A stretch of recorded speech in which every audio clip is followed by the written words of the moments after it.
Ginalauman karon sa Samal Island LGU nga modoble ang ihap sa mga mobisita nga turista sa isla itandi sa milabayng tuig. Dugang detalye sa report ni Kent Abrigana. I now declare the summer Saya sa Isla 2024 open. Nagmalampuson ang pag-apply sa Summer Saya sa Isla 2024 niadtong Sabado sa Freedom Park, Barangay Peña Plata, Samal Island. Luyusan na sinating ulan, padayon gihapon sa paghataw ang performers suot ang ilang mabulokon nga costume. Gani nagpasiklaban ang mga kandidata sa swimwear competition alang sa Binibining Island Garden City of Samal.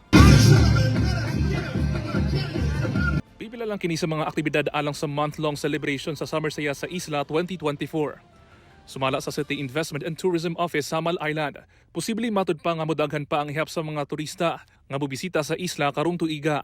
Sa milabayng tuig, anaa sa kapin 100,000 ang tourist arrival alang sa bulan sa Mayo. Apan karon nga dunay bastante nga supply sa kuryente ang isla. Gibana-banaan sa Tourism Office nga modoble pa kini.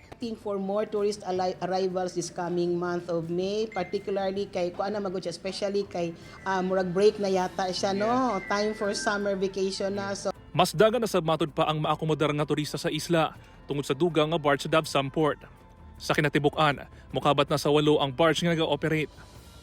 Samtang, anaa na sab sa 90% ka mga resort sa isla ang gipailawom sa Recreational Safety Enforcement Inspection kung asa ubay-ubay ang nagka-penalty kay wala mituman sa safety procedures sa ilang operasyon. Duha, nag-conduct kita og mga VSEI or Vessel Safety Enforcement inspection. Diin gitan-aw nato kung kini ba ato ang mga lansa o ang ato abang mga sakyan na lansa padulong paggawa sa atong isla is